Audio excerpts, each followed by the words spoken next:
Right here? You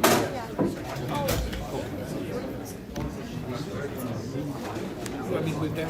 Oh, thank you so much. That would be great. Martin,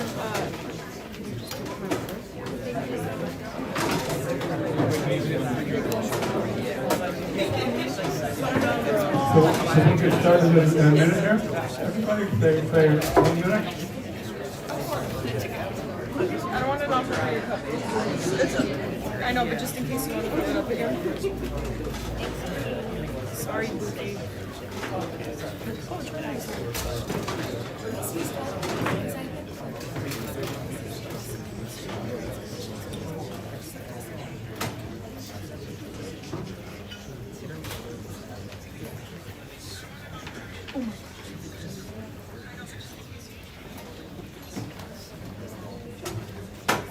Welcome everybody to this policy briefing on the Swiss Peace Initiative for Nagorno-Karabakh. My name is Mark Melange. I'm the Republican Staff Director for Congressman Chris Smith, who's co-chairman of the Town Land Coast Human Rights Commission. I've been asked to introduce our panelists today. The House is not in session this week, so the members are not here. I'm here then in personam Chris.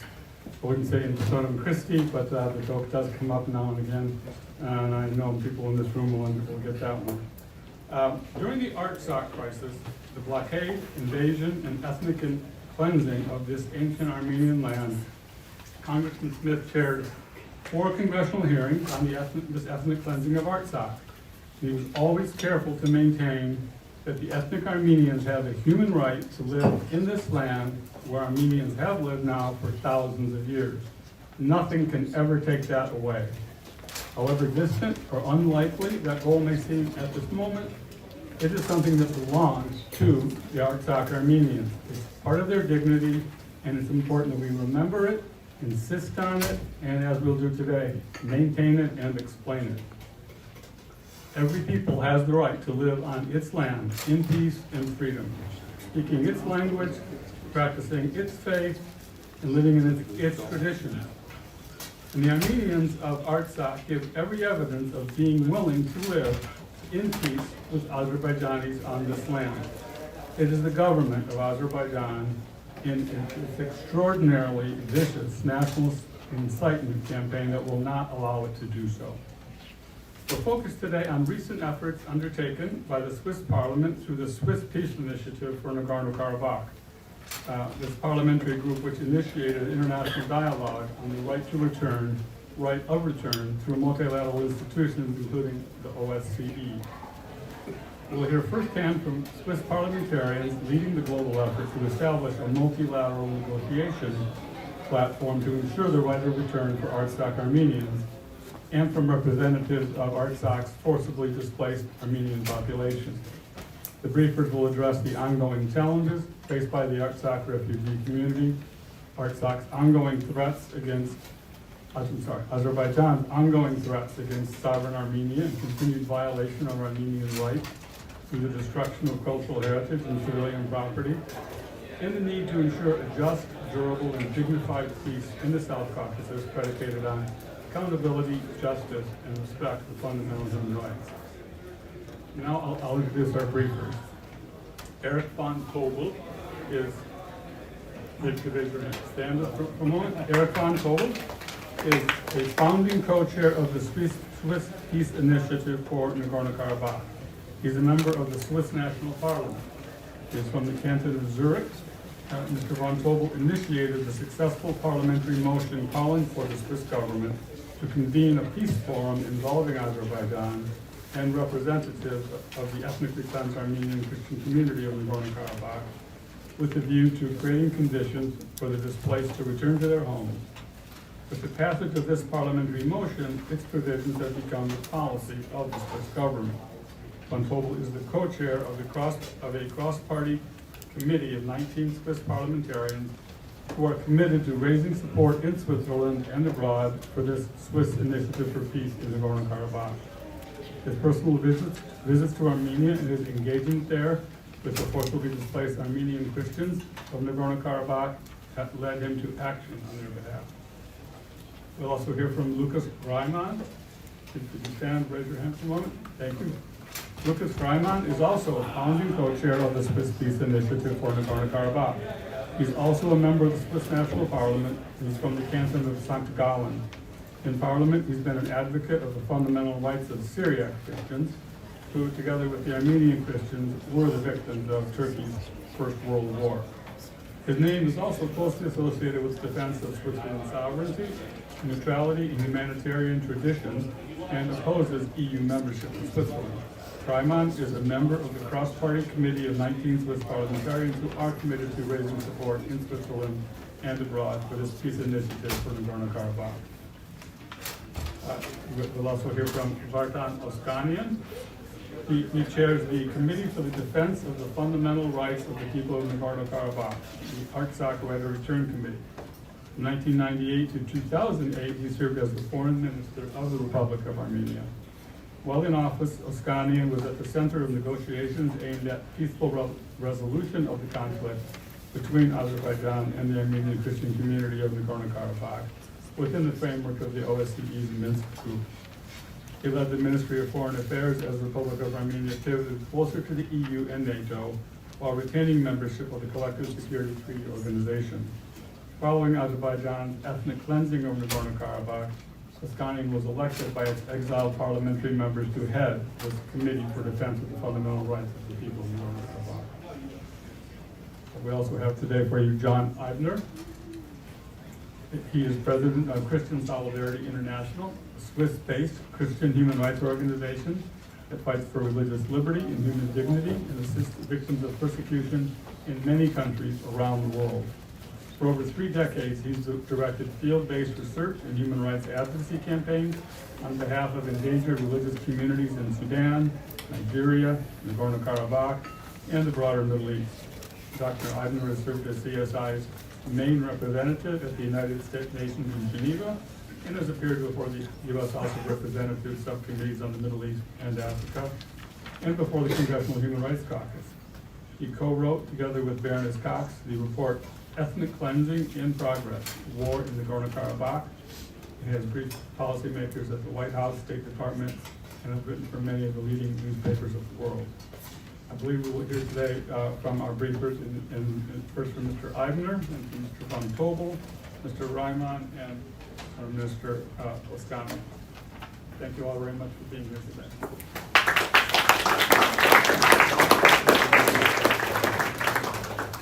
Thank you so much, Mark. I'm really very grateful to Mark for his long service here on the Hill, dealing with many of the issues that CSI has been dealing with, important human rights and religious freedom issues. And of course, a special tribute to his chief, Chairman Smith, with whom CSI has worked for many years. I believe that even before I joined CSI in 1990, Chairman Smith made some of his first foreign journeys, human rights journeys, in collaboration with CSI to China and Romania. A word about my own personal involvement in this issue. It began in 1991 when I made my first visit to Nagorno-Karabakh. At that time, we had to break a blockade at the time of ethno-religious cleansing operations conducted by Azerbaijani special forces at the time of the collapse of the Soviet Union. That was during the First Karabakh War. The Armenians emerged victorious. There was a ceasefire in 1994.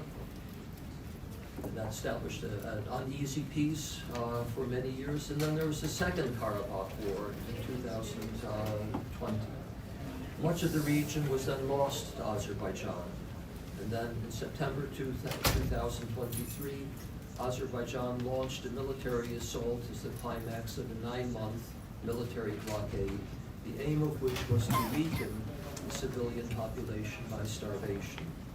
The result was the ethno-religious cleansing of Armenian Christians from their historic homeland, a homeland where they have been for into ancient times. And it bears repeating that the Armenian Christian community is really the first Christian nation. Armenia was the first nation to adopt Christianity as a state religion in 301 AD. happy to answer questions and get into discussion about the wars and the situation, but I'd like to very quickly highlight a few points that perhaps we can get into later, and some of my colleagues will be addressing some of them in their contributions. So I'd like to start by posing two questions that I think we need to keep in mind as we address this issue. And the first is, does the United States believe that a favorable and lasting peace in the South Caucasus, a region of growing geopolitical and economic significance, can be built on the basis of ethno-religious cleansing? It's an important question we need to keep in mind as policymakers. If the answer is no to religious cleansing as a final solution to the long-standing conflict between the Armenian Christian nation on the one hand and the Muslim Turkic Azerbaijani nation on the other, then should the United States provide support for Switzerland's peace initiative for Nagorno-Karabakh? Second question. I believe that ethnic cleansing is not the basis for a lasting peace. What are the United States' major interests in the region? And there are really three that can be simply put. One has been a geopolitical one, to diminish the influence of Russia and Iran in the region and replacing it with that of the United States and its Western allies. This has been our grand strategy since the collapse of the Soviet Union. The second is opening the region to economic development. The Armenians stand in the way of open transportation links to Central Asia. They're the resources of Central Asia that are there that are not fully exploited, and this is a geopolitical, economic interest of the United States. And then another one, which probably doesn't feature so prominently or as prominently as we would wish here in town, and that is simply religious freedom and other fundamental human rights. We pay lip service to religious freedom being important. We pay lip service to fundamental human rights being an important part of the world order that we would like to have. The question is, are we going to implement them? Are we going to make human rights and religious freedom a part of United States diplomacy to try to solve this long-lasting problem, long-standing problem between Armenia and Azerbaijan? So what has the policy of the United States been towards Nagorno-Karabakh? Since 1992, the United States has worked through the Minsk Group, the OSCE, to negotiate the final settlement of the conflict. What I gather, and again our colleague Vartan Oskanian will be able to say more, the United States did not promote this with great energy and any vision. The attitude of the United States for years was they will support whatever the two parties agree to. The two parties didn't agree. So there was nothing came out of this Minsk group of the OSCE. Probably much could come out of it if there was American energy put into it. And among the agreed principles of that process were the non-use of force, territorial integrity, and the equal rights and self-determination of peoples. That was the peace process then. But only 5 days before Azerbaijan launched its final military assault in September 2023, Erich, the acting Assistant Secretary of State for European and Eurasian Affairs, robustly declared before the Senate Foreign Relations Committee, the United States will not countenance any effort or action, short-term or long-term, to ethnically cleanse or commit other atrocities against the Armenian people of Nagorno-Karabakh. Yet Azerbaijan committed ethno-religious cleansing, and it did so with impunity. The United States did countenance it, and it's the fact of the matter. While neither the United States nor any other power took punitive action against Azerbaijan, the United States, together with the rest of the international community, including Azerbaijan, has accepted publicly in principle the the right of the forcibly displaced community to return to their homes in Karabakh. Nobody is disputing that they should be able to return home. The Swiss Peace Initiative offers a Swiss-sponsored mechanism for dialogue between Azerbaijan and the ethnically cleansed community, their representatives, to talk about how they might be able to come home, to create a platform for dialogue. It's nothing more or nothing less than that. It's not a grand strategy for solving the problems of the region, but there's a recognition that unless this problem is solved, there will be no lasting peace in the region. So if that is the goal of the United States, we really should be looking at this very seriously and give support for the Swiss Peace Initiative. And the two key conditions, of course, of return are security and respect for fundamental human rights of the returnees. Switzerland is a neutral country with vast experience as a mediator, is well suited to fulfill this function. Switzerland will have additional instruments at its disposal in 2026 when it becomes the chair of the OSCE. But Switzerland is not likely to succeed without support from the United States, the leading power within the NATO-Euro sphere, to which both Azerbaijan and Armenia belong. During the 2024 election campaign, President Trump offered a ray of hope when he declared 120,000 Armenian Christians were horrifically persecuted and forcibly displaced in Artsakh, Nagorno-Karabakh. When I am president, I will protect persecuted Christians. I will work to stop the violence and ethnic cleansing, and we will restore peace between Armenia and Azerbaijan. The Swiss Peace Initiative for Nagorno-Karabakh offers exceptional possibilities for the United States to make good on President Trump's pledge and thereby contribute to a durable peace that will benefit the United States and all of the peoples of the region, regardless of their ethnic or religious identity. It is also an opportunity for the United States to help reverse the ethno-religious cleansing of one of the world's oldest Christian communities and halt the erosion of the region's religious pluralism. The United States leadership is crucial for success. Thank you very much for your attention.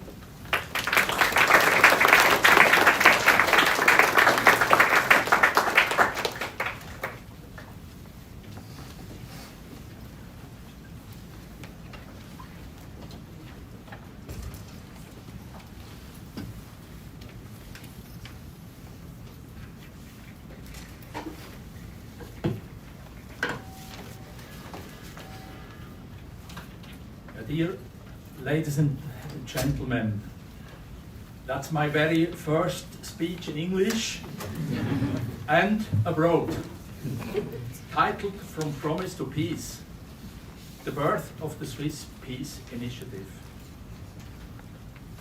It's a miracle for me that we are gathered here in Washington, D.C. today. This miracle began in January 2024, when I was given responsibility within our parliamentary group for matters concerning Armenia and Nagorno-Karabakh in the Foreign Affairs Committee of the Swiss National Council. In autumn 2024, my wife and I were deciding where we wanted to go on vacation. I suggested, let's go to Armenia and see what it looks like. I've never been there before. And what is happening there. During our trip, we met representatives from Nagorno-Karabakh as well as refugees. They said to me, please do something so that we can return, so that we may see our cemeteries and schools again. One woman showed me a video of her former house, now occupied by another family. That sight broke my heart. That's when I knew I must and want act. I promised her and the refugees that I would. 1 week after our return, I submitted a motion in the Foreign Affairs Committee. The goal, an international peace forum for the displaced people of Nagorno-Karabakh. To my surprise, most members of the committee supported the motion. But there was also opposition. One person told me, Erich, withdraw this motion. It doesn't stand a chance in Parliament. But withdrawal was not an option for me. I had given my word in Armenia. The displacement of over 100,000 people is a clear violation of international law. We simply accept that. If we simply accept that and do not even offer our good offices, we lose our credibility. But the motion passed in both chambers of Parliament with support from across the political spectrum.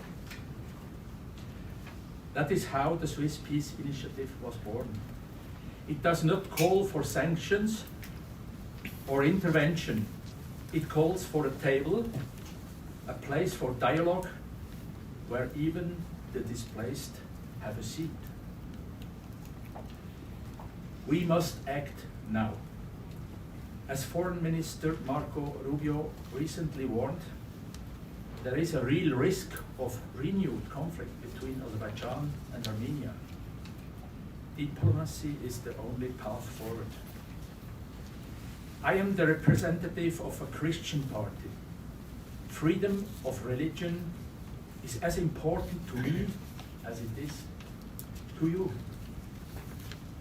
and to President Trump. He promised to end the ethnic cleansing of Christians and to restore peace. He speaks to my heart. The Swiss Peace Initiative offers the US a chance to support peace without taking on direct risk. We in Switzerland are neutral and have the necessary expertise and credibility to organize this forum, this peace forum. What we need now is broad international support, above all from the United States. Our interests and values align. We want peace and stability in the region. I therefore ask you, the US Congress and administration, to publicly endorse the Swiss Peace Initiative. Let us help Azerbaijan and the displaced population engage in constructive dialogue without resorting to violence or international litigation. With your support, we can reaffirm religious freedom and cooperation as cornerstones of peace and prosperity in the region. For more details, please see the one-page summary available on the table or in on your seats. Thank you.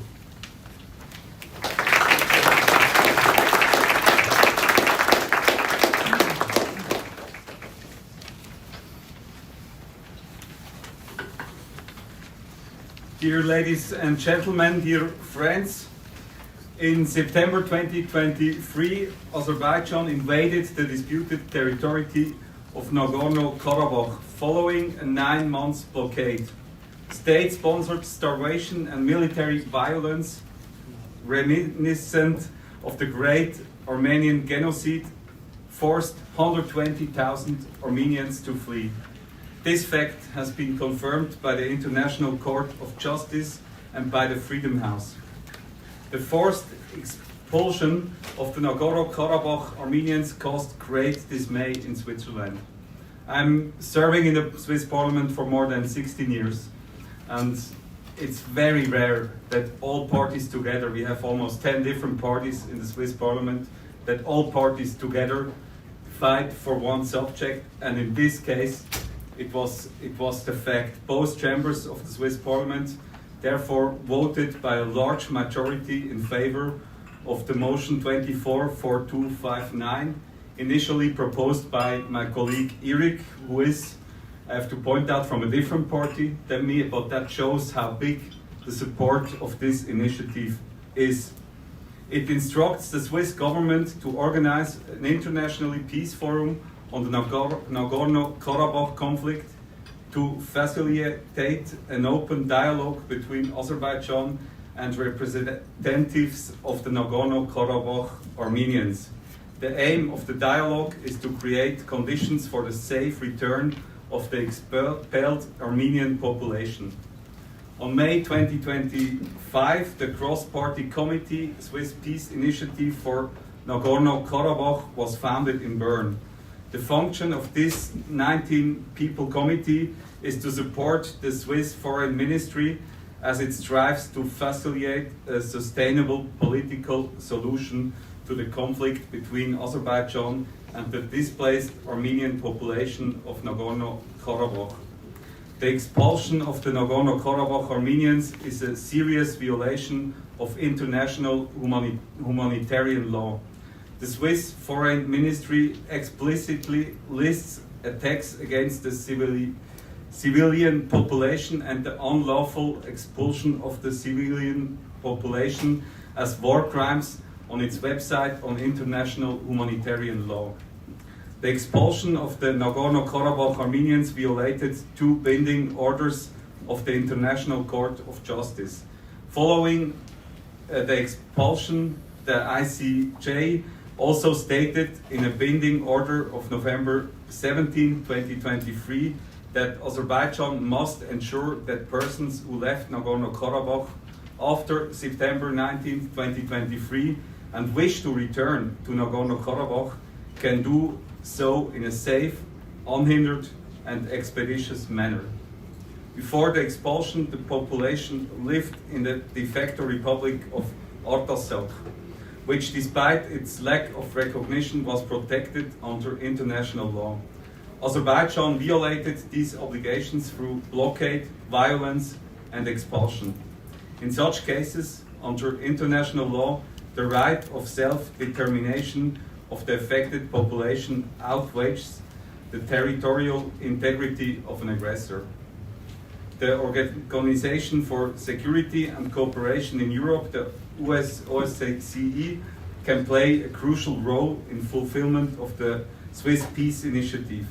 In the world's largest regional security organization with 57 participating states. One of the OSCE aims is to secure peace and post-conflict reconstruction.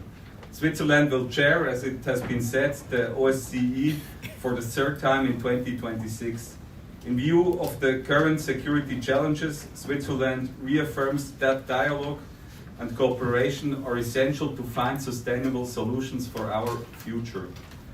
The chair of the OSCE offers mechanisms to enable Switzerland and other member states, USA of course is one of the most important, but if not the most important member state of the OSCE, to support the implementation of the Swiss Peace Initiative for Nagorno-Karabakh.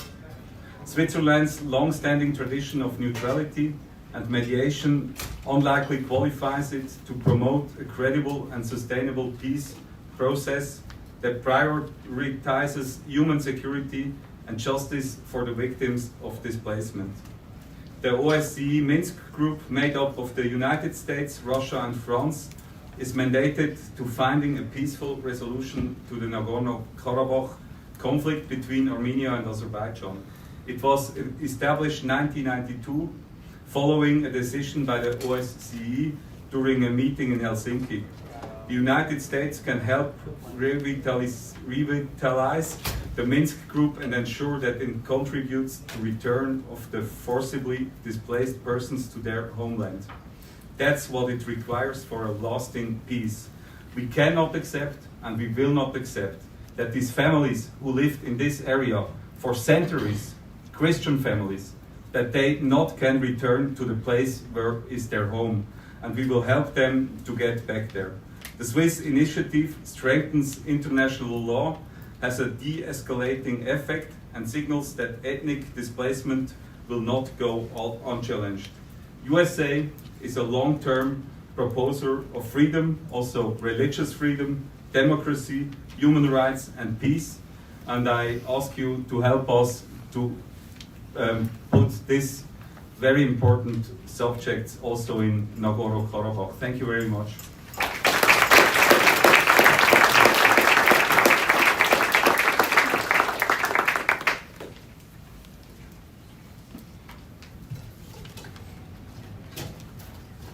Thank you. I do have a written statement. It's outside on the table. You can pick it up. But let me try to paraphrase what I've written there as much as I can. I want to be short and not to repeat what my colleagues said. You've heard from my colleagues the conditions under which the 150,000 Armenians were displaced from their homeland. But you haven't heard yet that the territory from which they were expulsed was a territory that never been part of Azerbaijan. That was a territory that was inhabited by Armenians, their ancestors, for centuries. And in the past 30 years, the Nagorno-Karabakh Armenians had a full self-rule and a democratic life on that territory. So they were expelled from territory that the only association with Azerbaijan had was during the Soviet time, during which they had a self-rule status. I'm saying this not to dwell on the past, but simply to make a point that today Nagorno-Karabakh's demand and request and appeal to go to their homes is not an illusion. It's based on history, based on law, and based on justice. Having said this, let me also say that Nagorno-Karabakh people and the leadership, they're very pragmatic, they're very realistic. They've come to terms with the new realities on the ground. They recognize the new geopolitical situation, including the new dynamics between Baku and Yerevan. They don't want to go back to the status quo ante by force or illusion. They simply want to go back home. That's their purpose. Whether that would be through a UN or OSCE transitional administration or some other credible mechanism, their focus is on creating conditions that will guarantee their safe and dignified return to their homes.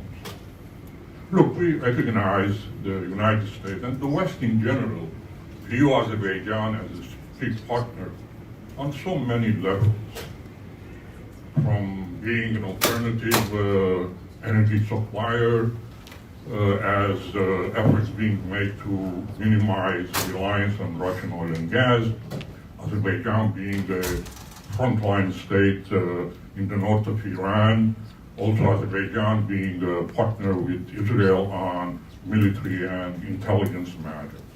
If we add to this geopolitical calculation the fact that Azerbaijan has strong ties with Turkey, a NATO ally, and explicitly defined as one nation, two state relationship, that completes the picture.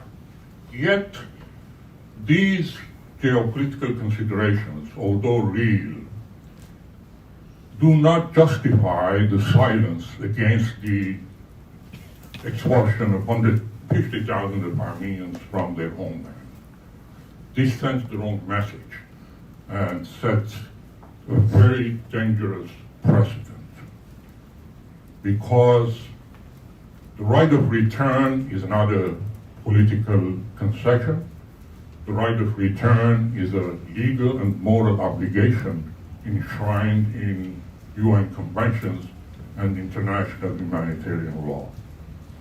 Look, right after the Exodus, on, if I'm not mistaken, November 17, 2023, International Court of Justice passed a decision mandating Azerbaijan to secure and guarantee the safe and dignified return of the people of Nagorno-Karabakh to their homes. While we know International Court of Justice does not have enforcing mechanism, but their decision have the moral and political weight. As a consequence and in response to this, The European Parliament passed 2 resolutions in 2024 calling on Azerbaijan to guarantee the safe return of the people of Nagorno-Karabakh, and they even went a step further, demanding that Azerbaijan sits around the negotiating table in the presence of the international community so that they negotiate the terms of the return. And subsequently, thanks to these gentlemen's efforts, the Swiss Parliament provided now a mechanism for negotiation, a mechanism where Azerbaijanis and Nagorno-Karabakh Armenians can come together and see how they can create the right conditions for their return. Look, there are some who say the Karabakh case is closed. The Nagorno-Karabakh Armenians must come to terms with this, forget about it, and just move on. This is a very dangerous notion. This undermines the very foundations of international law. This could be a challenge to the international community and the credibility of Western commitment to international law and international norms. ICJ decision provides ample grounds for the United States to take action. If Azerbaijan continues to release the Armenian hostages that are detained unjustly in the prison in Baku, if Azerbaijan continues to threaten Armenia's territorial integrity, if Azerbaijan continues to avoid sitting with the representative of Karabakh Armenians to negotiate their return, I believe the United States should take particular actions such as sanctions and other means against Azerbaijan. And there are plenty of options I believe the United States can take, from conditioning the bilateral ties to Azerbaijan's compliance with international norms, supporting fact-finding missions in Nagorno-Karabakh, demanding, not simply asking kindly, but demanding that Azerbaijan release all the Armenian detainees in Baku. Also maybe appoint a special envoy for this particular conflict. But first and foremost, and the reason we're here in Washington, we believe the United States should lend its political support, its political weight to put behind this Swiss initiative. One of my colleagues said this comes at a no cost to the United States. This is a fantastic opportunity, I believe, so that the forum has been provided if the United States will lend its support to this, and I think this initiative could become a reality. Now let me say a few additional things about the initiative and conclude.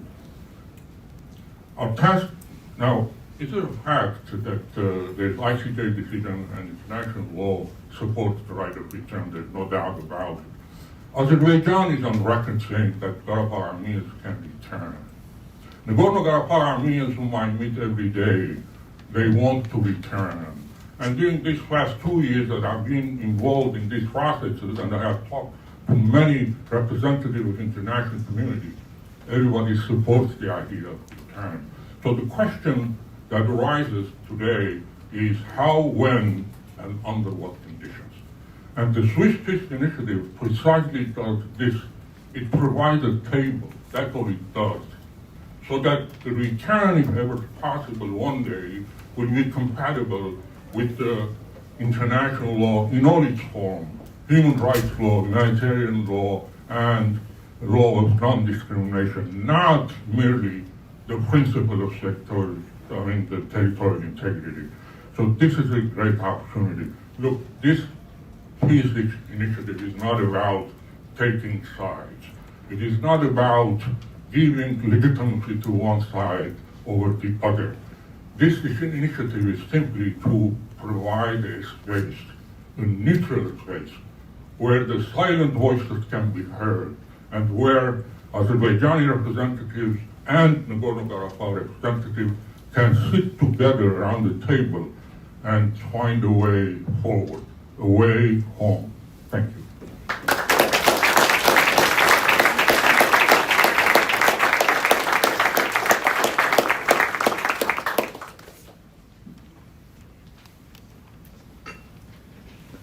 Thank you to our distinguished guests, and thank you all for taking the time to be here today to hear about this important initiative.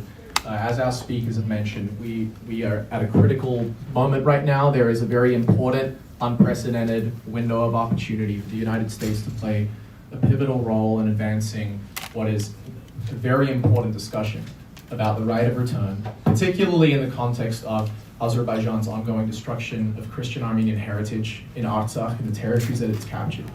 Its ongoing destruction of Armenian civilian property, public, private infrastructure in Artsakh, with the explicit intent of denying the Armenian people anything to return to, period. So right now, this is incredibly important, the longevity of the Armenian community of Artsakh, the security of the region to deter and prevent Azerbaijan from making further advances and aggression, rests on our ability to effectively communicate this issue, the right of return, the importance of us resolving this on the world stage.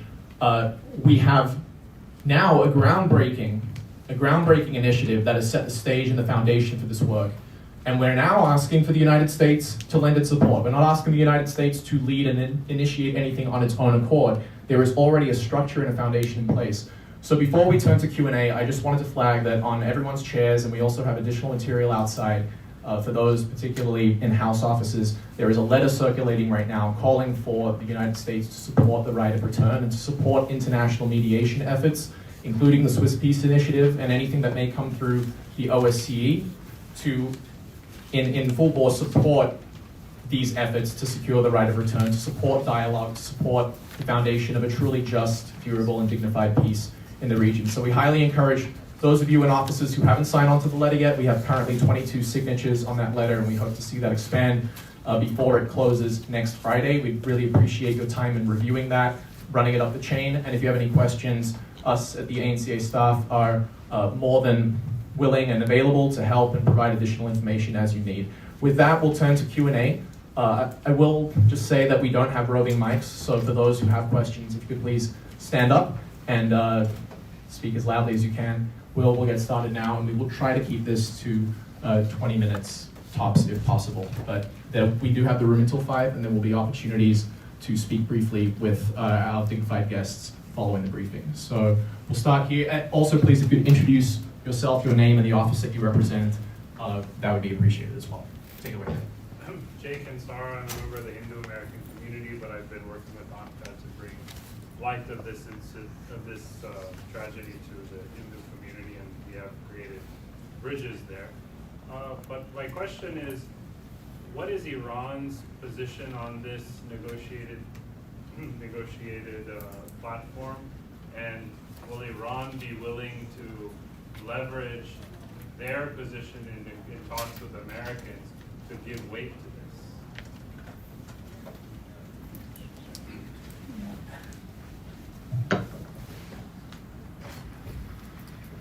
The content of the peace talks that is ongoing between Armenia and Azerbaijan is not known to anyone, even us in Armenia, and that is being kept secret. But from different bits and pieces announcements, mostly from Azerbaijan, we know what's the content of it.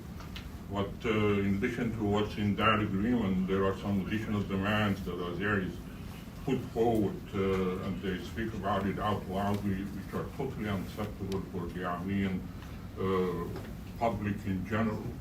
The government may show some flexibility because their intention is to get this peace agreement signed, but what Azeris are demanding are totally unacceptable to the Armenian people. There's one demand there that really concerns Iran, and that is a corridor that Azeris want to acquire and have total control over it, so that they will have a direct link between Azerbaijan mainland and the exclave called Nakhichevan. That is one of the demands that Azeris have put forward. And in Armenia, we have a serious concern. If we push back on this, they may attempt to get that piece of territory by force. Iran has made very clear to everyone that that is their red line. The borders between Armenia and Azerbaijan cannot change. So this is very critical for Iran. But in general, about the right of return and what have you, the rights of the Nagorno-Karabakh Armenians, I think we also have the support of the Iranian government as much as I've been hearing from their public statement.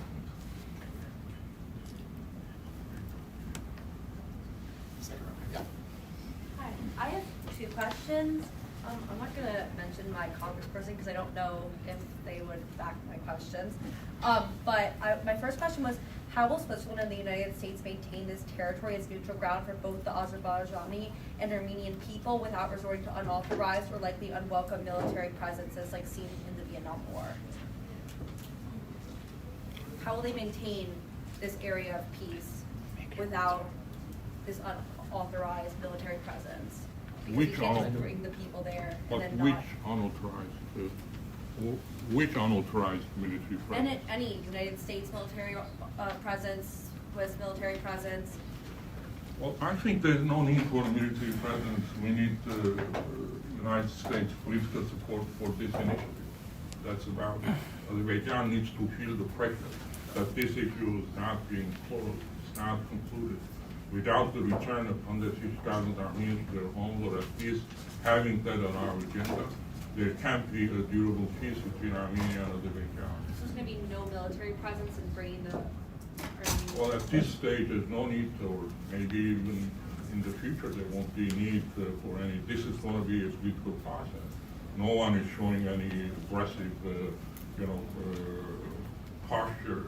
And as I said in my statement, Nagorno-Karabakh Armenians have no such plan of design to change anything by use of force or getting into some illusion. So this has to be a political process so that their rights will be restored.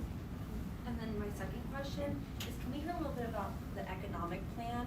Like how is Swiss asking the United States for money? Where is this money coming from? A little bit about all of that. I just say, in connection with what the Swiss government is doing and not doing, right now, we're only talking about providing a platform, full stop. There's no broader vision. There's a hope that it would lead to a solution, and maybe there is ultimately some kind of military presence, peacekeeping presence, but that would have to come out from the negotiations. Right now, there's no dialogue at all, zero communication between Azerbaijan and the displaced community in Nagorno-Karabakh, or from Nagorno-Karabakh. We're talking about the first step. There has to be this platform. Switzerland is prepared to offer that platform to get a dialogue going, negotiations going. We don't know where they will go, but a lasting peace can only be achieved as a result of a negotiated peace where both sides feel satisfied to some extent that their most basic security interests are taken into account. There's nothing more to it than that. The Swiss government is not calling for more money. What we are looking for is simply signs of political support, full stop. And then if the United States is prepared to give political support to this process, it will talk to the ambassador here in Washington. There'll be a dialogue about the character of the support. The Swiss would say, we need this from you, or please stay away. The United States should stay away from this. That could be problematic. Are you looking for like a certain amount of diplomats to go over? How are you guys trying to make sure that the United States don't have like a forceful position in this? Like, how are we going to make sure that like this conversation is between the Azerbaijani people and the Armenian people, and not something between the United States and the Swiss government? Well, The text of the motion is very clear. This has two sides, Azerbaijan and the representative of Nagorno-Karabakh. This is not between Armenian government and Azerbaijani government. It is between Azerbaijani government and the people of Nagorno-Karabakh.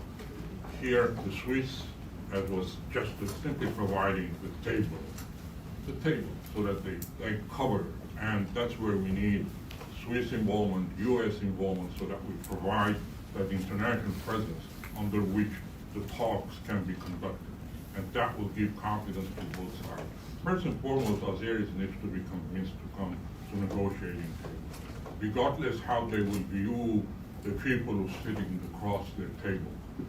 Nagorno-Karabakh Armenians are ready. I can't speak on their behalf. They're ready to sit and talk with the Azeri government, regardless how the Azerbaijani government view them in terms of their status within or outside Azerbaijan in the future. So they're ready. They simply want to engage in discussion so that they see how they can secure the right conditions for their return. Thank you so much. Ambassador I would love to- Ambassador Evans, please. No, here. I would just like to point out that in this case, I mean, there are other cases, but in this case, this is for Switzerland not a question about money or economics, this is a question about values. And we put a lot of money already there to help humanitarian, and of course we would love to put the money for organized conferences, to bring the people together, but we have no financial interests in this area or in this case, really not.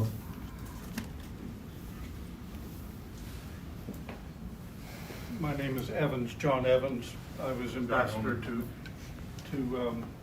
here, I'll just hold it. Please, sir. Please. I was ambassador to Yerevan a few years ago. I was not a participant in the Minsk group process, but I think the one element from the Minsk group that must be preserved is a sense of what I would call CSCE balance. Now, you have said very little, if anything, today about the role of Russia. In the news, we see that there are new tensions between Russia and Azerbaijan. And it seems to me it might be wise, using your vaunted Swiss neutrality, which is well known all over the world and respected, make a trip also to Moscow. I'm not saying when, because timing is always important, but perhaps during the Swiss chairmanship, when that begins. Switzerland will in any case need to visit Moscow, and perhaps this initiative could be put to the Russians. I think one might have to take out of your presentation the point about increasing US influence in the area. That's not what the Russians want to hear at this point. And I'm not sure it's a good thing for the long-term stability of the region. One has to think about all the players, including Iran, and let's hope that with a passage of some time, Iran will come back. It's not, of course, a member of the OSCE, but it will come back as a player in the region, and it will be a player in the region whether we like it or not. So I like the idea that this is a Swiss initiative. I'm very flattered as a former American diplomat that you have come to Washington, but I also think you should go to Moscow and make a presentation there and make sure that any way ahead is balanced politically. Thank you. Thank you, Brett.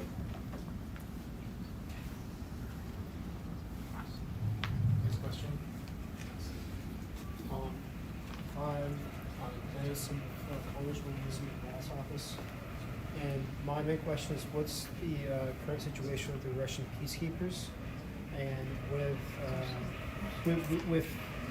that, because the ambassador did mention Russia, and like, what is their status and the current situation, and if they are still there? There are no Russian peacekeepers anymore with the exodus of Karabakh Armenians from Nagorno-Karabakh. They left, so there are no peacekeepers. The Russian role now in the region is minimum due to the Ukraine conflict, but still they have a role, and certainly they will continue to play a role. And I share what the ambassador said, that we need to also engage Russia in this. We do have plans, I must say, Ambassador, that we do a similar trip also to France, another Minsk group member country. So once we conclude that one, then I guess our third stop will be in Moscow, and that would fall under the Swiss OSCE chairmanship period, which will give even more legitimacy to Swiss parliamentarians maybe to pay a visit there. I'd say that the Swiss Peace Initiative really comes at the right time, because foreign policy is being rethought. There's an openness to explore improving relations with Russia. I have no idea what it will lead to, whether it will be a good thing, a bad thing, but at least there's the possibility of engaging with them. You'll be aware, I'm sure, Ambassador, that it's not been so easy for people, especially NGOs, to even talk to the Russians these days without consequences. Hopefully that is changing, and one will be able to have some kind of dialogue with them, because they are important players in the region. The idea is not, if I was misunderstood, to increase the United States' influence in the region, so it dominates the region. I just said that that has been a part of grand strategy since the end of the Cold War, to increase our presence and influence, and that will probably have to have some limits in time if we're going to look for a really stable region, because we have to deal with Russia, whether you like it or not, other bad actors that we don't like to, and we have to talk to them just as we want the Azerbaijani government to talk to the displaced people. The time of no dialogue should be over. We have to start talking. We don't know where it will lead, but we hope and pray for the best.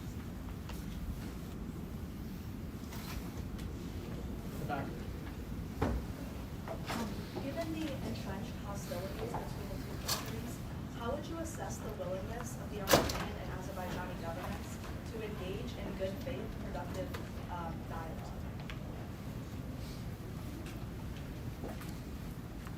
Well, you know, we can't, we know that there is not good, otherwise they'd be talking to each other. So we have to take the first step. There's an offer of a platform, as was announced.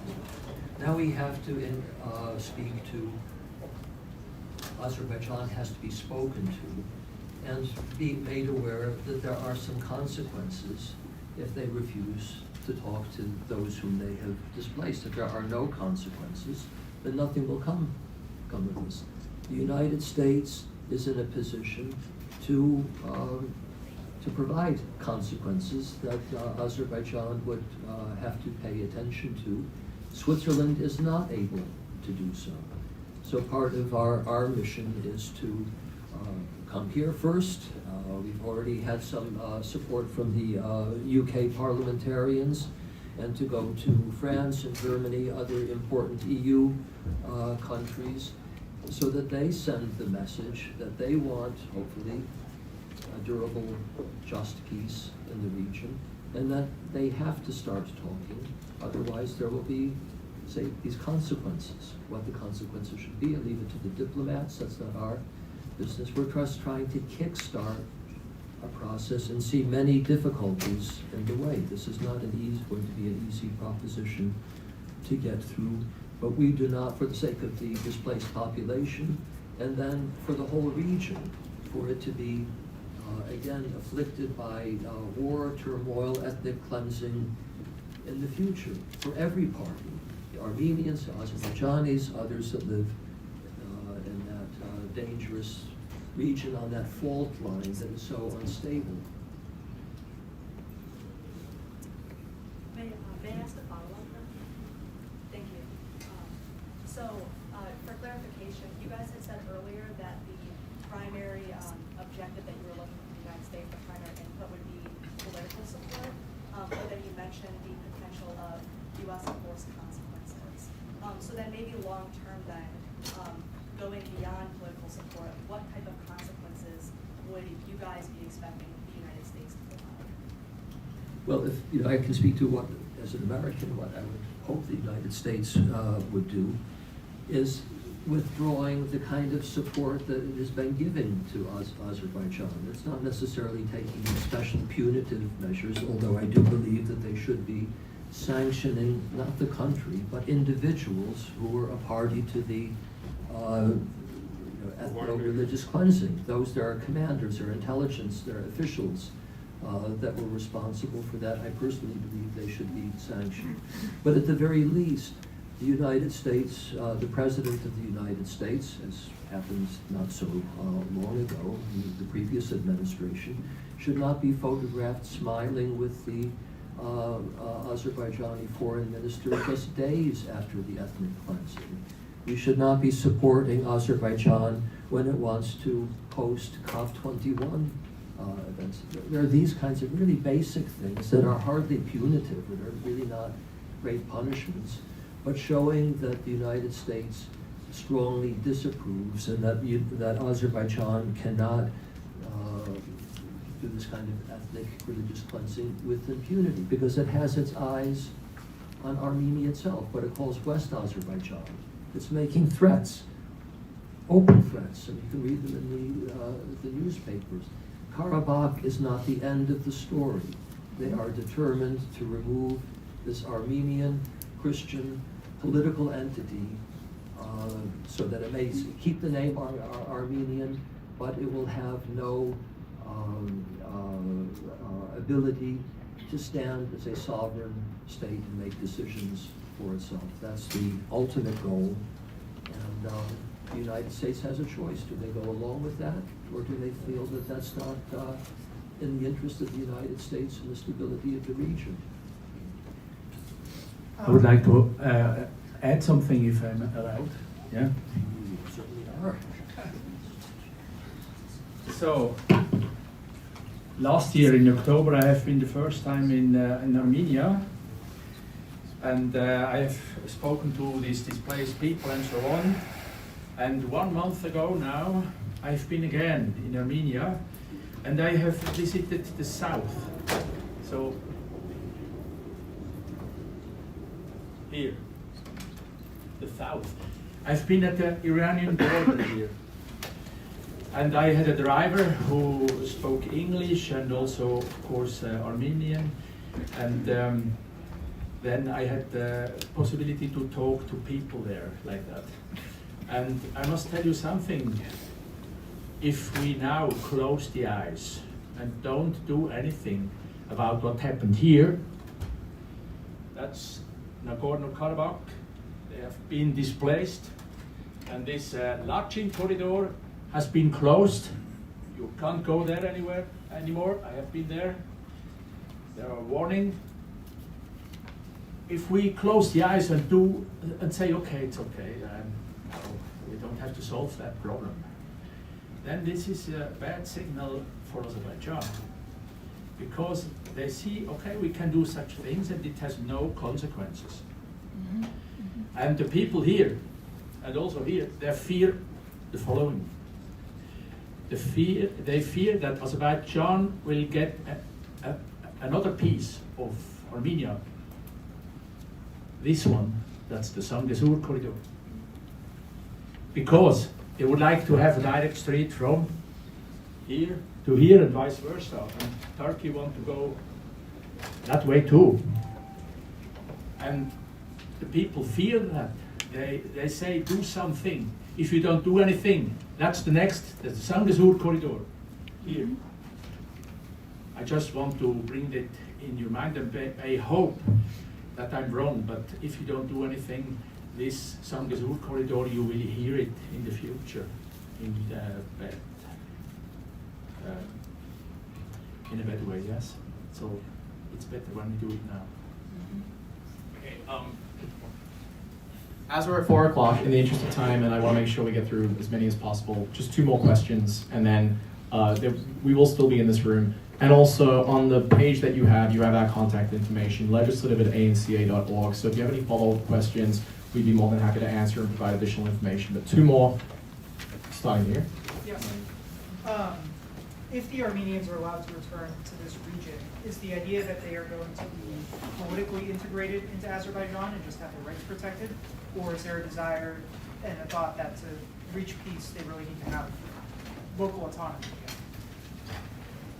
Well, too early to talk about that kind of an outcome. First, we need to get the 2 sides to the negotiating table.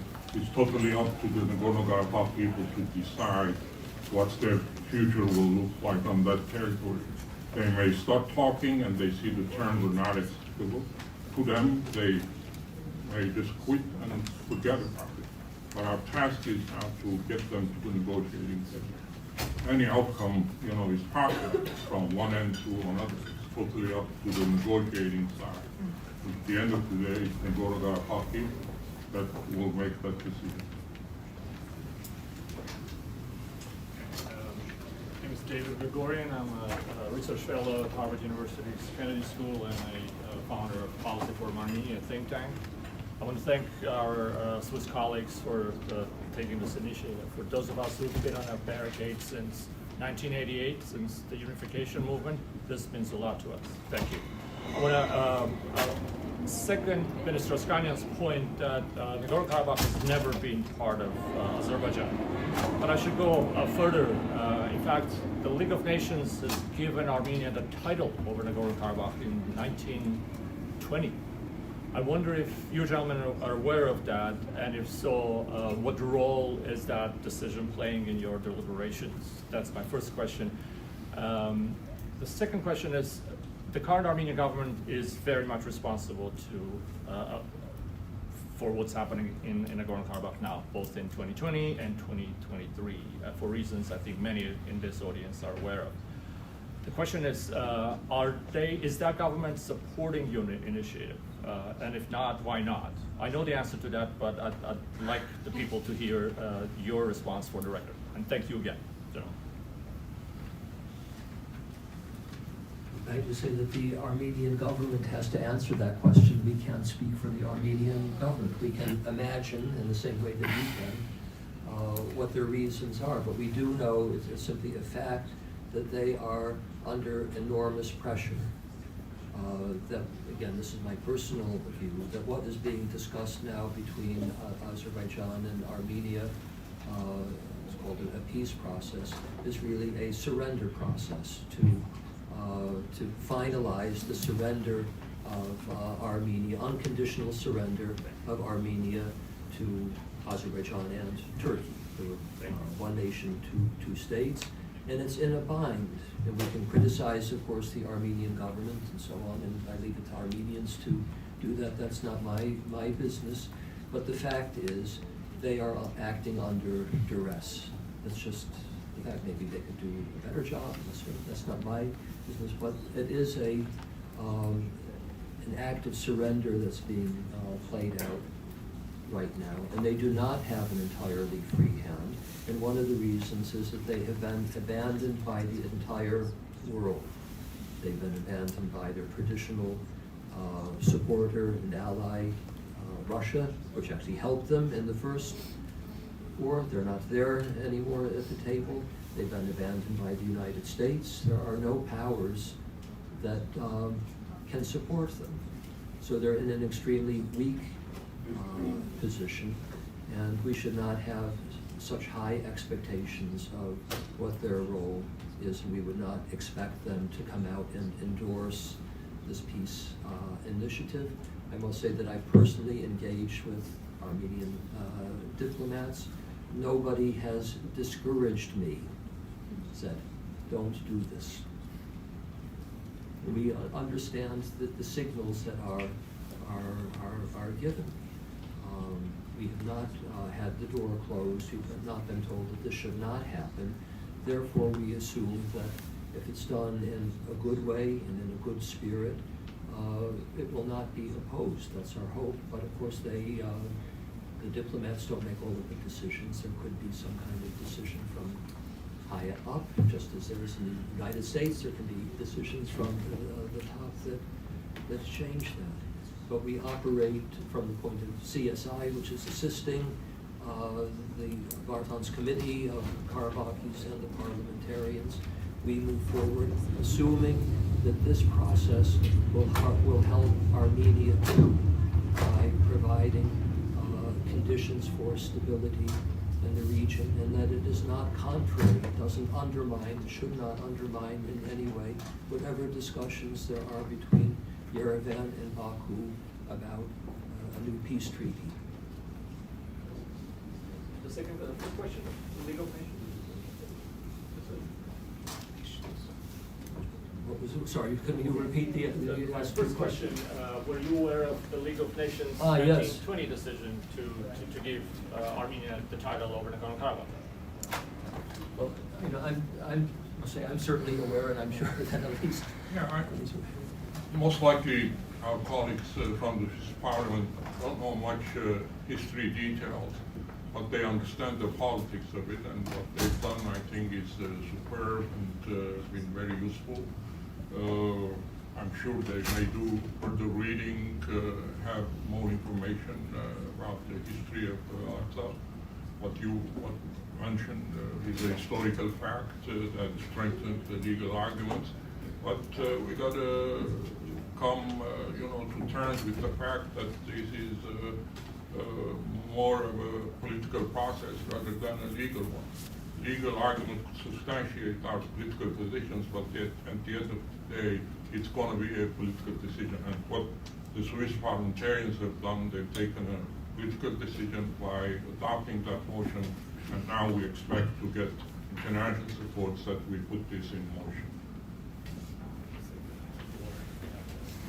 With that, we will close for Q&A, but I will invite, after the session is finished, please feel free to come and speak to our honored guests. I want to express thanks and our gratitude to the delegation for making the way to DC. Thank you to all of you for making the time to be here. Again, if you have any questions, please don't hesitate to reach out. Please take those pamphlets with you, and we'd appreciate any support on the letter, and we look forward to keeping in touch. Thank you for coming.